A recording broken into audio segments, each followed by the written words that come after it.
Hello listeners, and welcome to season 3 of What's the Next Step with me, Sarah Harper. Thanks for joining me. I look forward to you coming back over the next few weeks as I share interesting stories that I've had with some brilliant guests. You can find me full episodes on YouTube. I'm also on Instagram and What's the Next Step podcast at gmail.com. I'd love to hear from you. And please also hit subscribe while you're listening. Thank you very much. As I say, lots of interesting conversations coming up over the next few weeks. Some of them are careers focused, some of them are life focused, but they are interesting and thoughtful and hopefully will inspire you to think about what the next step is in life for you. Today, we're joined by Guy Harris. And it's really a conversation about inclusion and community. Guy had a terrible accident when he was in his 20s, and it really changed a huge amount about his life, as you'll come on to hear. And he now runs a business, Accessible PRS, which is focusing on the UK's accessibility housing crisis. He works with property developers, he works with landlords, corporate landlords, he works with estate agents and local authorities to really try and address this issue. We talk about how uncomfortable people are with talking about disability. We talk about the power of the Paralympics. And we talk about some of Guy's personal experiences. And it's very much all about moving the conversation on from being about a person with a disability. And it's much more about the broader community, which is a very big passion point for Guy, which you'll hear about. I think it's a really eye-opening conversation, to be honest. I hope you get a lot out of it. I'd love to hear from you, but I'll see you on the other side. I hope you enjoy it. Hello, Guy. Hi. Welcome to the podcast. Thank you. Thank you for coming. So today I think we might talk about a number of different things, but just to start off, and for the viewers and listeners who might not be aware of it, you're a wheelchair user, aren't you? Indeed. You're behind a table at the moment, That's so you might not be able to see that. And I don't actually know I don't know really what happened. I know that you had an accident in your early 20s. That's right, isn't it? And nearly, so late 20s, 28. Late 20s. 21 years ago. Is it okay that I say, I'm really sorry that happened to you, and it must have been... I mean, I'm really conscious of not saying anything that is in any way patronising or pitying you. I just want to say in a supportive way, I'm really sorry, because that must have been incredibly difficult. Amazing. So everything's okay. Well, it's just curiosity. It's beautiful. Yeah. All questions are okay. And yeah, it was a hard experience, but I think we all have hard experiences. And my curiosity, the injury and its manifestations, if you like, the chair, the barriers, they fit really well with the riddles I'm having to solve in my life. So I think that for a lot of people, where there's trauma or disability or injury, we focus on that, and I think that actually most of our issues are preloaded before that. So for me, this injury was an opportunity to look into myself and start answering some of those questions and actually start asking what are the right questions to ask, what are the things I've brought to my own escape room. God, that's so interesting. That's such an interesting way of thinking about it. Do you read much Gabor Mate? I love that. I listen more than read. Yes, I mean, all of what you've just said fits very, very neatly with his whole viewpoint, isn't it? Which is all about everything is childhood related, and everything that follows from there will be impacted by how you were raised, how you formed patterns in your brain, how you experienced life when you were younger. Yeah, and learning to understand them, and also the fact of how strongly our emotional and physical worlds are connected. So what sorts of things has it kind of led you to, I suppose, think and do differently? The accident. Yeah. Crumbs. What's it led me to do differently? I think that it's not allowed me to be on the path that I was on, which, like, honestly, it was pretty maybe entitled, easy come, easy go, unthinking, unquestioning. I'd got to the perfect point in my life. I was really happy with where I'd got to. So I think the timing wasn't an accident either. Suddenly I had a lot more barriers and challenges and self-doubt, and the kind of my issues of self-worth came up. So I think I just got to lean in and experience kind of a bit of pain and a bit of grief and frustration, and then start asking the question, okay, what do I need? What do I need? What support do I need? Where do I want to be going? And honestly, I would say the injury was 21 years ago. I'd say it's probably taken about 20 of those years to start really asking the questions in a really helpful way.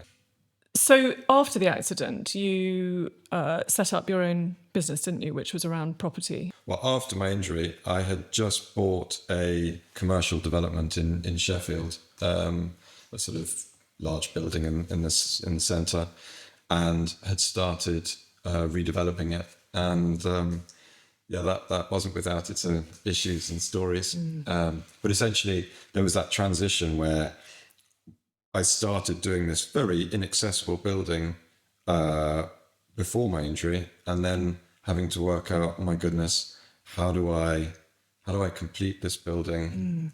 What does that look like? From a wheelchair, and then Accessible PRS brought together a lot of those different property and disability and e-commerce experiences, where I was looking to solve the challenge of what are, broadly speaking, our accessible housing crisis in the UK.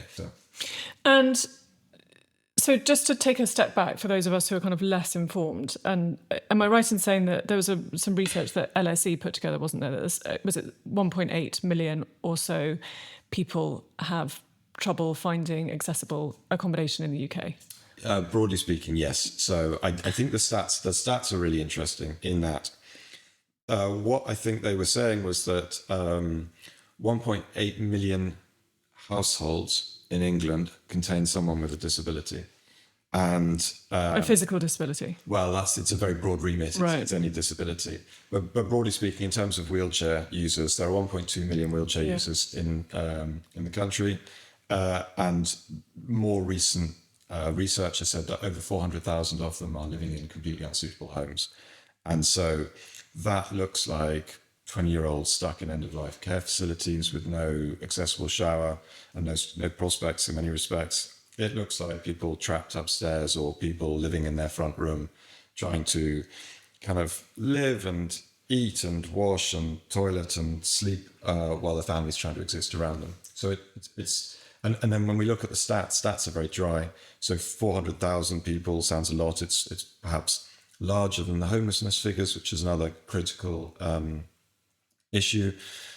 But actually, I live with my two kids. So when you extrapolate the figures, that's three of us that need an accessible home in order for me to be able to kind of wash and cook and take care of them. So the numbers are really high. And that's before we even include, well, who might I want to stay with? What family have I got? Who, friends, colleagues.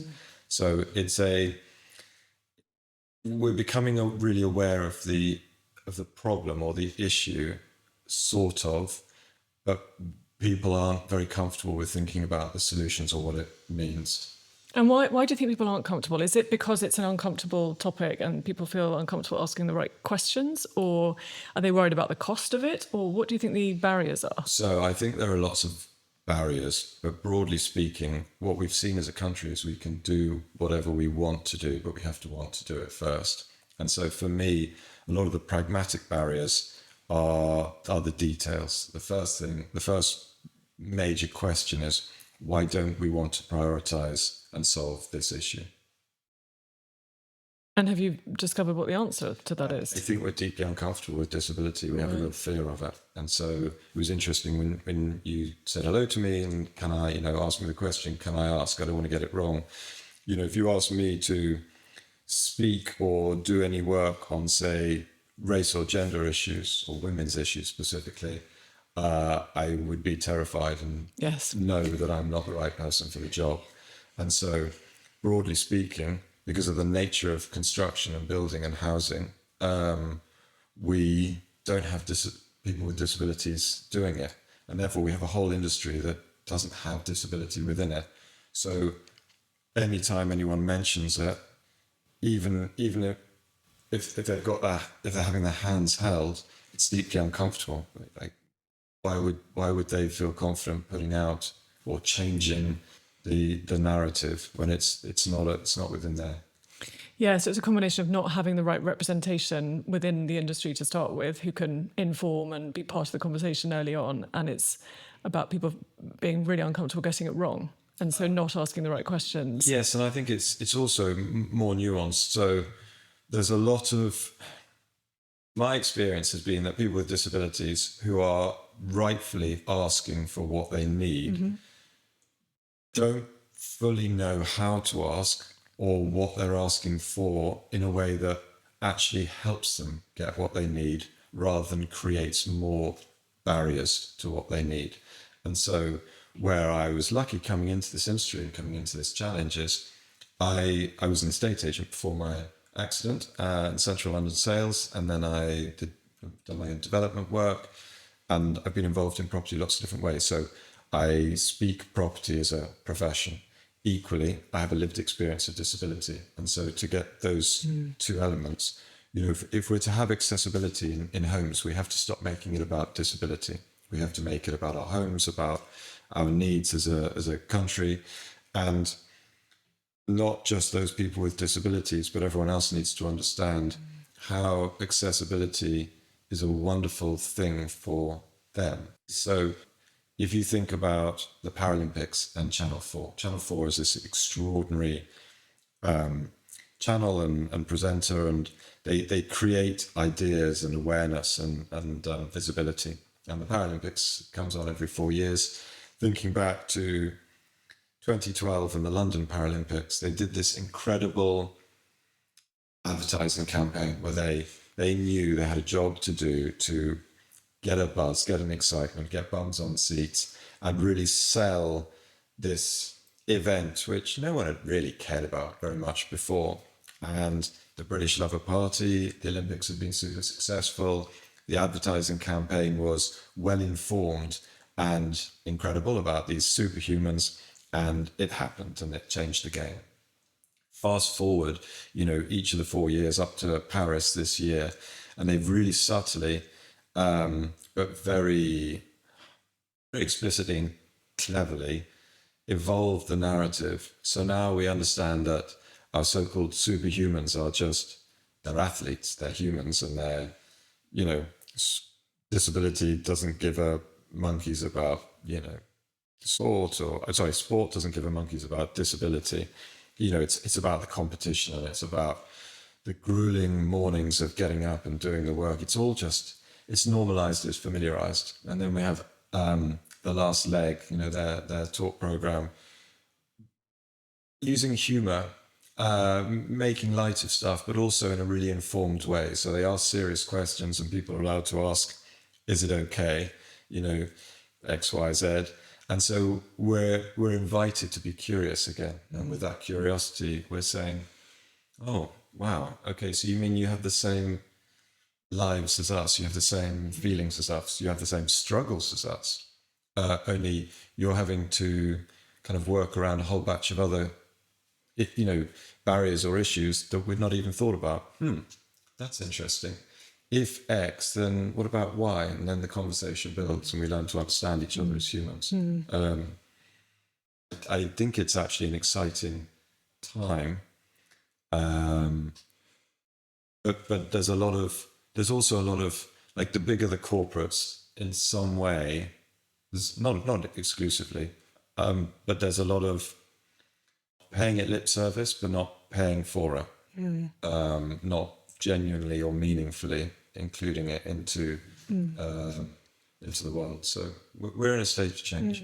Do you think the Paralympics generally is a helpful way to raise specific issues and topics, or raise awareness? I mean, is it helpful broadly for the disabled community, would you say? Well, my experience speaking, you know, for me is, I think I just think it's a phenomenal event because it's joyful, and it's also about sport. And so, you know, making it about sport, not about disability. Disability is fundamental to the Paralympics, but it's about sport, and sport comes first. And so it messes with our sort of existing tropes of pity or triumph over adversity. And we start thinking in different terms, whether consciously or unconsciously.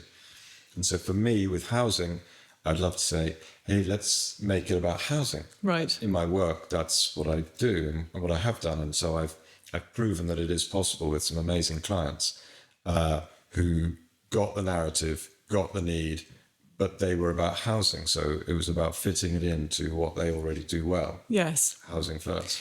Can we just drill down a bit on what we actually mean by accessible housing? Presumably you mean access to and from the house.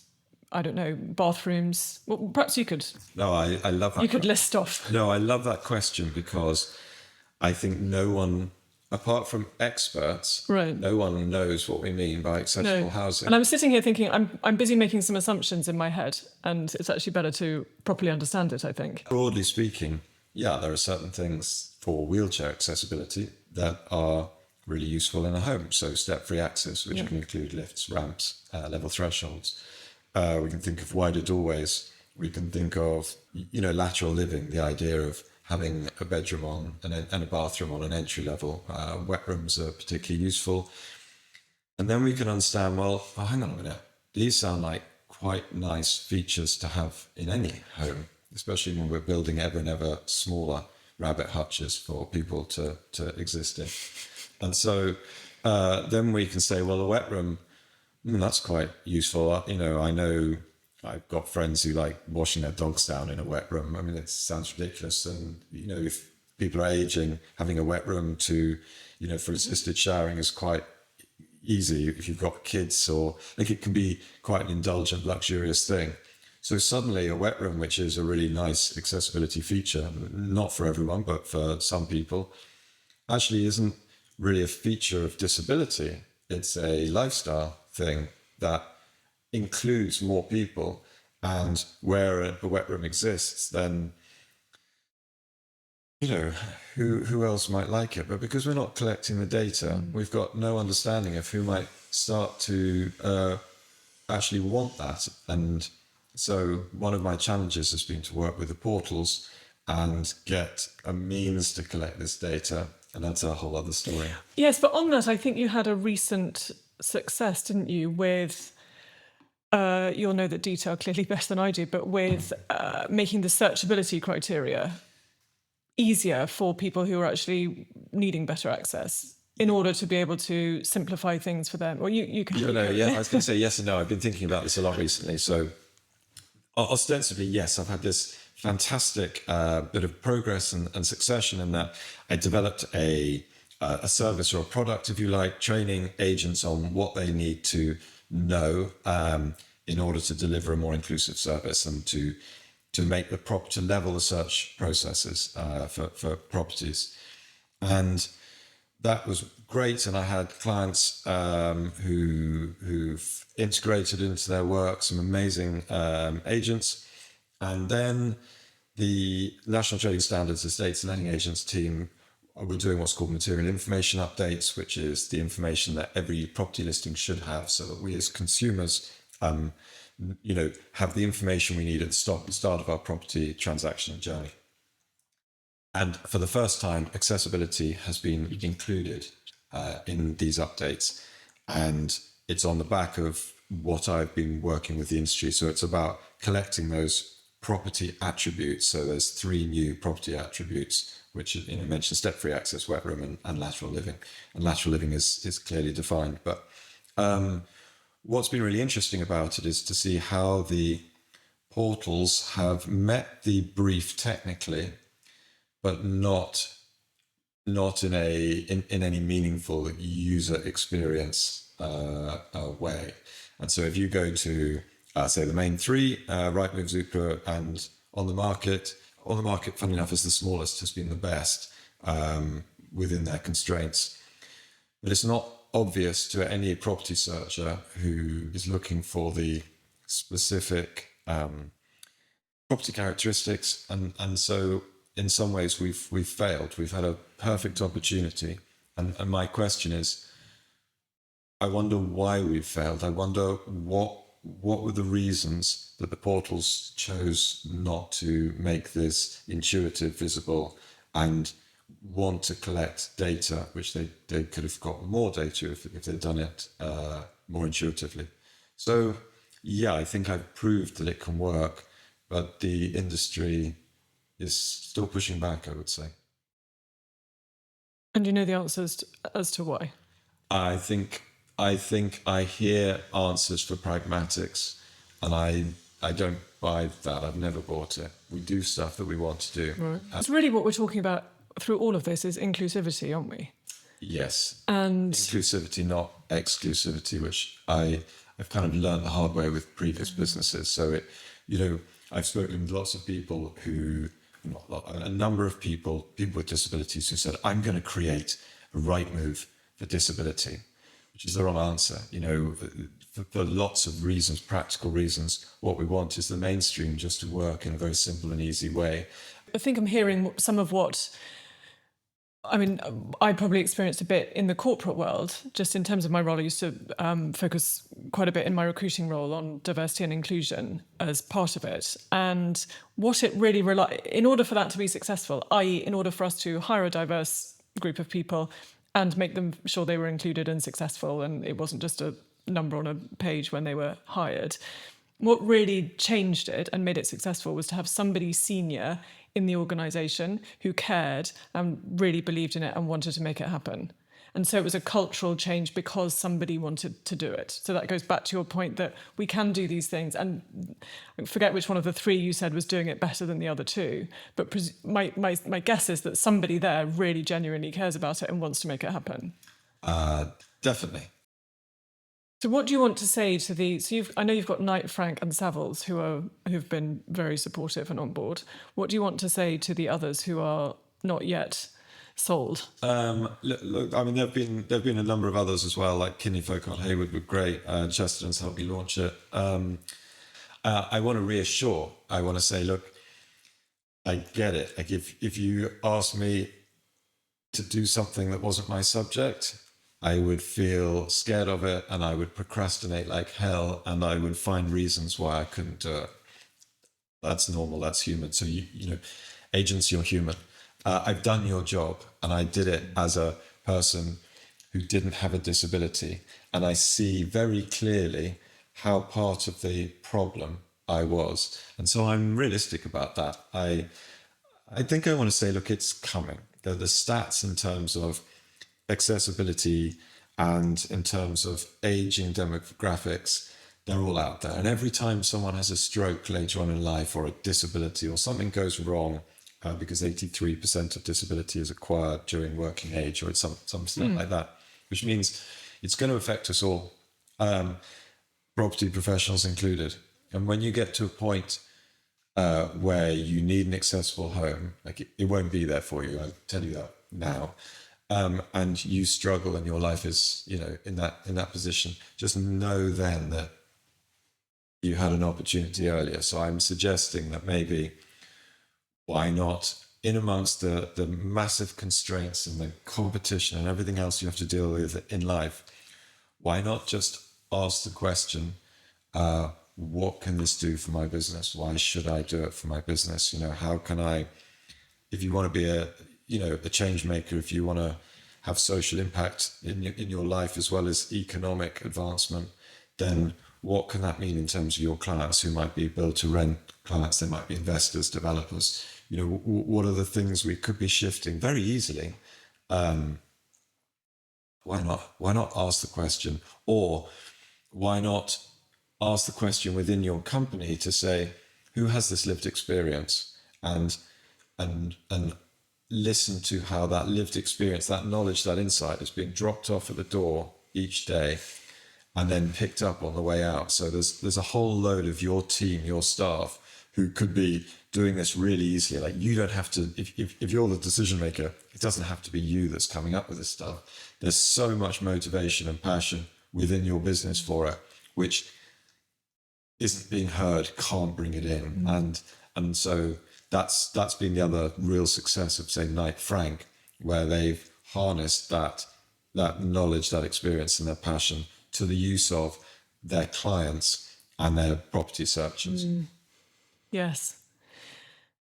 And what you're sort of slightly relying on is people being empathetic enough to want to understand why this is important. Not just, I don't mean to you as an individual, I mean to people with disabilities. Not just, I hear your point about how actually, if it is all about the money for them, this could also be good for business. But actually, it's not just the people with disabilities. This is the point I want to make. So in a good, strong community, if you think about communities of the past, like we include people, because if we can have multi-generational, if we can have multi-background, if we can have, all this mix of people, then everyone brings something different to the table. For sure. And the whole is greater. Is there any country that does this well? Or which country does it the best? Great question. I don't know the answer.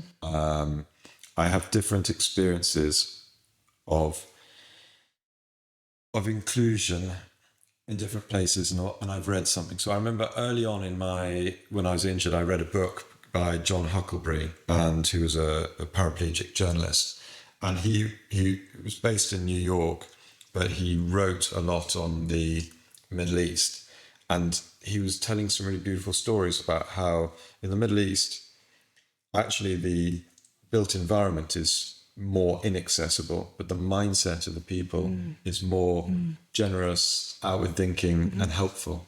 And so he said, wherever he needed to get about, he always managed, because the people made it happen. And it wasn't even it just happened naturally. Whereas when he'd come back to New York, and maybe he'd be sort of shuffling himself on his sort of bum up the subway steps, and the New Yorkers would move around him. And so, whereas they might have built in some accessibility into the buildings, actually the mindsets of the people were more fearful of it. Yes. So I think it's about, it's a whole load of things which come together, which make us more accepting and curious about people. Yes. I mean, you as a woman rising through, corporate world and business, you must have come across a whole load of nonsense, barriers. I mean, you must have a ton of stories about where you just looked at people and said, why are you like this? That's for a different podcast, Guy. It is, but it's the same mindset. No, I know. Totally I know. But interestingly, I was just thinking about the big corporates. And is it safe to say that if a big corporate in the UK was starting a building from scratch? God, I know what you're going to ask. They'd get it right. No, and even property businesses. So, no, I went for a meeting with a global property company, and the building, which is in central London, was very new, and it was slightly raining. So, I was walking there from the station, and I arrived at the building, and I could see there was a lot of steps into the building. They had built in a very expensive little platform lift, which was very fancy, kind of disappeared into the steps, and everything happened. But quite often we're not trusted or allowed to use lifts by ourselves. And so there was a call button. I was pushing on the call button, and no one was coming. I could see no one was answering the call button. I could see a security guard within the building, and I was looking at him, I'm making eye contact, and he was not coming out to me. So eventually I asked a passerby to just go in, and could they let them know that I'd arrived. I was here, but I needed access into the building. And eventually it did, but I was pretty wet through, and it took me 10, 15 minutes just to get into the building. There was space for a ramped access. So number one, they wouldn't have had the cost. They wouldn't have had the service bills, the maintenance bills. They wouldn't have had, I would have had autonomy, just as anyone else entering the building would have had autonomy. And I suspect that at some point, for that design to happen, either someone hadn't consulted, they hadn't valued expertise and accessibility, or they'd made a decision based on some interpretation of guidelines and some semblance of accessibility, which hadn't understood the intentions behind the regulations. They didn't understand the customer journey from arriving to, meeting whomever in the building. And presumably they're just looking at risk, are they? I think there's so many excuses that people can give. Yeah, I'm not. I come back to my defending thing of, it. No, I realise that. I think this is a point of, if a load of people say we can't do something because of X, Y, and Z, it's the tail wagging the dog. It's taken me a very long time to want to expose myself in a conversation about disability, because for so many of these 21 years I've thought, who am I to speak on disability? What knowledge do I have? And the answer to that is, I'm someone with some knowledge, and maybe if I can just add that kind of my own thoughts to the patchwork quilt of understanding, then that's enough. Yes. What does it feel like to be a wheelchair user in the UK? Well, it feels different at different phases of being a wheelchair user. So now that I've sorted, or that I've worked on a lot of my other issues, which have nothing to do with disability, hey, surprise, I keep on not remembering that I'm a wheelchair user. It's just not a thing. Like, it's familiar and it's normal. At times I think I feel nothing. At times I feel lucky. At times I feel incredibly frustrated or angry. So we're meeting here in London. I've just put a blue badge out and parked where other people can't park. That's quite useful. It's quite nice. I would have taken the train up today, but I needed to bring a ramp with me. So therefore that was a consideration. And that's kind of about our environment. So there's lots of factors that go into it. And I think it depends who I'm with, actually. When someone I'm with is with me, I don't notice it. When someone I'm with is so uncomfortable around the wheelchair or the disability, or so fixated only on the disability, then they kind of want to say, hey, do you know what? Should we just have a break? Because this isn't about me. This is your stuff going on. And or what do you need to feel comfortable? Like, it's not my job to make you feel comfortable. But equally, if I can help in some small way that doesn't, that seems reasonable at the time. And then there are other days where I access into something will be difficult, and I have to face that choice of, do I make a stand here or do I go quietly? And each time it's a decision. And the answer will be based on where I'm at that day, how much time I've got, what I feel about the person I'm interacting with that's, either working really hard to resolve something or defending like crazy. So it just depends, really. Oh, that's a lot, Guy. So, what's next for you, do you think? What's coming up? Well, lots of change at the moment. And I think that I'm really pleased with Accessible PRS that I've proven what is possible. I don't really feel that the industry is ready for it, that they're taking it on. So I'm looking at both Accessible PRS, and I'm looking outside and thinking, you know what, maybe it's time to join a team and bring that questioning mindset in some way. Another new adventure. Yes. Well, good luck with whatever it is you end up doing. Thank you very much for coming on. Real pleasure. Thank you. So that was Guy Harris. I got quite a lot out of that conversation, if I'm honest, both in terms of some knowledge. I didn't know some of those facts and figures that he shared, but also he's really made me think about the way that I previously thought about things and how I might want to adjust my mindset a bit. And I love the fact that he is all about curiosity and asking questions. So yeah, I hope you found it as interesting as I did. If you're an estate agent or a corporate landlord or anybody who would get something out of having a conversation with Guy, he's extremely open and very passionate, in fact, about having conversations with people to try and move their thinking on or inform them or help them in any way. So please do get in touch with him. I will share his website on the show notes. I'd also just like to hear what you thought.